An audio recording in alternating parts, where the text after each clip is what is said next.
మొదటి సోమవారం ప్రతి సంవత్సరం లాగే ఈ సంవత్సరం కూడా మరి జ్ఞాన ప్రసూనాంబికా దేవిని అలాగే మరి మాకు ప్రియమైన శివుడిని ఈరోజు దర్శించుకొని మరి ఆకాశ దీపం కూడా వెలిగించుకొని అయ్యవారి అమ్మవారి ఆశీస్సులు తీసుకొని ముందుకు వెళ్తున్నాం. ఈ రాష్ట్రంలో ఇప్పుడు వచ్చిన ప్రభుత్వం ఏ విధంగా ప్రజా వ్యతిరేక విధానాలతో ముందుకు వెళ్తుంది, ప్రజలందరూ కూడా అష్ట కష్టాలు పడుతూ ముఖ్యంగా మహిళలకైతే ఎక్కడ భద్రత కూడా లేకుండా ఈరోజు 120 రోజుల్లో దాదాపుగా 100కు పైగా మానభంగాలు కానీ హత్యలు కానీ చంపటాలు కానీ ముక్కలు చేయటము తగలబెట్టడము ఇవన్నీ వింటుంటే మనం ఎక్కడున్నాము అన్న భయం వేస్తుంది.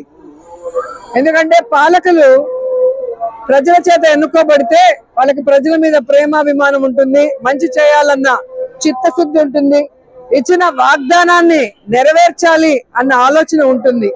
కానీ వీళ్ళు ఈవీఎం మేనేజ్ తో ఎలా వచ్చారో మనం అందరం కూడా చూసాం. ఈరోజు మేము ఏదైతే చెబుతూ వచ్చామో ఈ 4 నెలల కాలంలో హోంమంత్రి గారు పూర్తిగా ఫెయిల్యూర్ అయ్యారు. ఒక మహిళా హోంమంత్రిగా ఉండి కూడా మహిళలకి రక్షణ కల్పించలేకపోతున్నారు. ఏ కేబినెట్ లో కూడా గతంలో జగన్ గారు తీసుకొచ్చిన దిశ యాప్ ని కానీ మహిళా పోలీస్ స్టేషన్లు కానీ మహిళా పోలీసులను ఎలా నిర్వీర్యం చేశారో చెప్తూ వచ్చాం. ఈరోజు పవన్ కళ్యాణ్ గారు అదే విషయాన్ని చెప్పారు. మేము చెబితే ఓని ఎగిరిన హోంమంత్రి గారు ఇప్పుడు ఏం సమాధానం చెప్తారు? హోంమంత్రి పూర్తిగా ఫెయిల్యూర్ అయింది. ఈరోజు రాష్ట్రంలో మహిళలకి భద్రత లేకుండా పోయింది. 120 రోజుల్లో దాదాపుగా 100కు పైగా ఆడవాళ్ళ మీద అఘాయిత్యాలు, అత్యాచారాలు, హత్యలు జరిగాయన్న విషయాన్ని ఈరోజు పవన్ కళ్యాణ్ మాట్లాడిన తీరు మీరు గమనించుంటారు. హోంమంత్రి నీ వల్ల పనిచేయడం చేత కాకపోతే చెప్పు, నేను హోంమంత్రి పదవి తీసుకోవడానికి రెడీగా ఉన్నాను, నేను గనక హోంమంత్రిని అయితే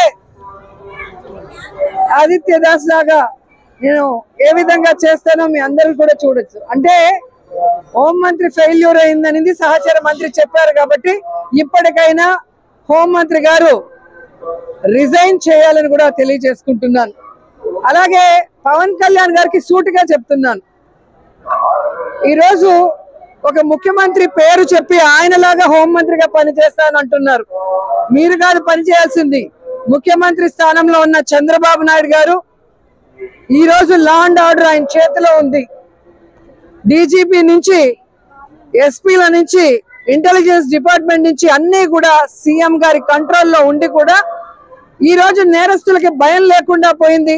తప్పు చేసిన నేరస్తుల్ని శిక్షించకుండా గాలికి వదిలేసినందుకు మీరు చంద్రబాబు నాయుడిని రాజీనామా చేయాలని పవన్ కళ్యాణ్ డిమాండ్ చేయాలని కూడా ఈ సందర్భంగా తెలియజేసుకుంటున్నాను.